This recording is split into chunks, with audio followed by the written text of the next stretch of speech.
Hi, my name is Alex, and this is the Englishoneer, where we look into what people say in English and why they say it. As I speak only a couple of other languages, and truth be told, probably just one and a quarter other languages apart from English, I can't make any particular comparisons. But English is often considered to have one of the richest vocabularies in the world, as one word can have a lot of different meanings or uses. For example, one report that I will reference in the description below estimates that the word run could be used in as many as 645 different ways. So it might, particularly to non-native speakers, seem like an impossible task to become fluent.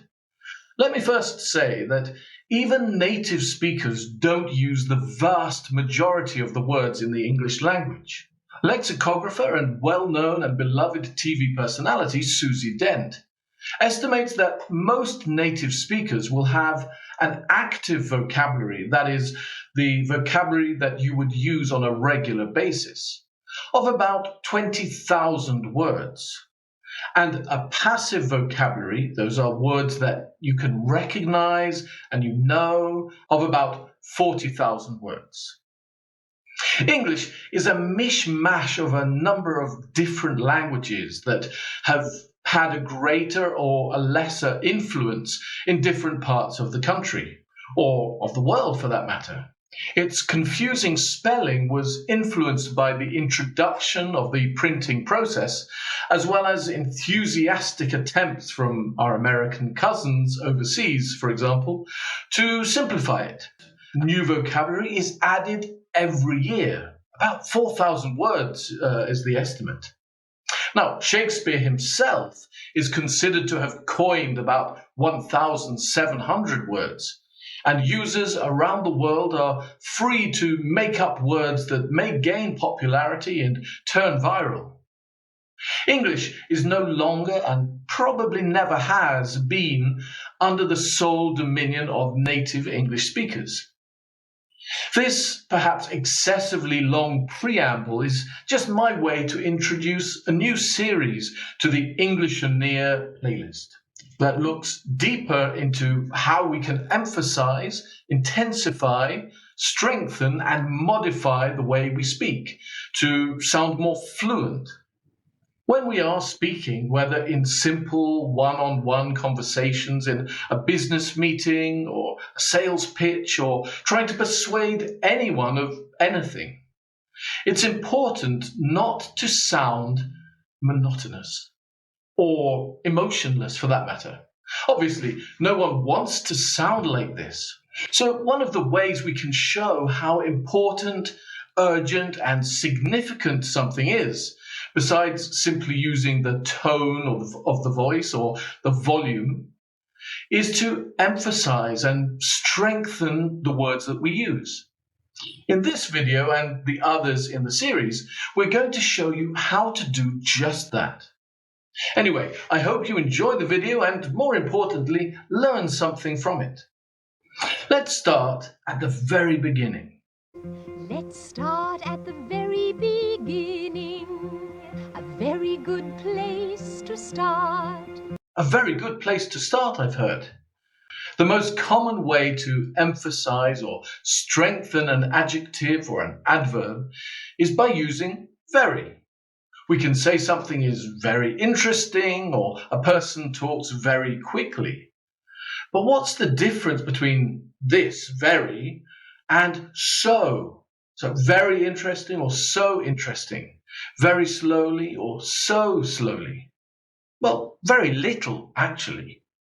However, so does give the idea that there is a consequence or a result, whether it is spoken or implicit, unspoken, to what is being claimed. For example, we could say that Luana is very smart, and that would be an observation or an opinion of the speaker.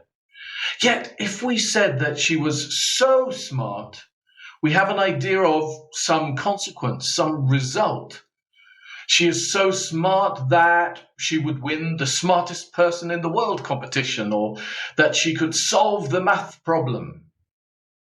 The word that is often omitted, which confuses a lot of non-native speakers. We can say, she's so smart she could get 100% in any test she took, instead of saying she's so smart that she could win. Here are some more examples. My mother got so angry at me that she started screaming. Candice ate her food so fast that she was sick. Jeremy has watched that film so many times that he knows all the dialogue. If you are a little bored with just using very or so, you could try one of the numerous alternatives.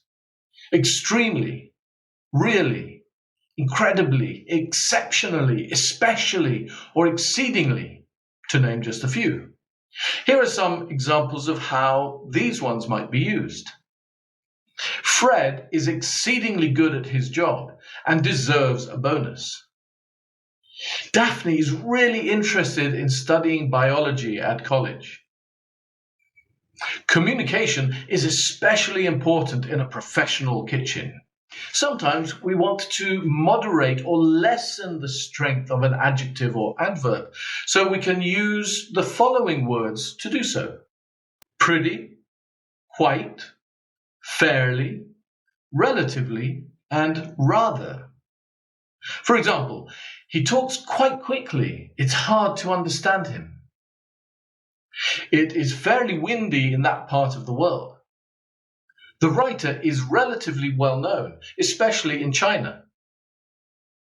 Many of these are often used when the adjective denotes or shows surprise or something unexpected. The party finished quite early, so I didn't know what to do next. Rather and a bit are also often used when there's a negative connotation, especially with the appropriate tone of voice and maybe even the correct facial expression. The gas bill was rather expensive this month. The sand was rather hot and painful to walk on.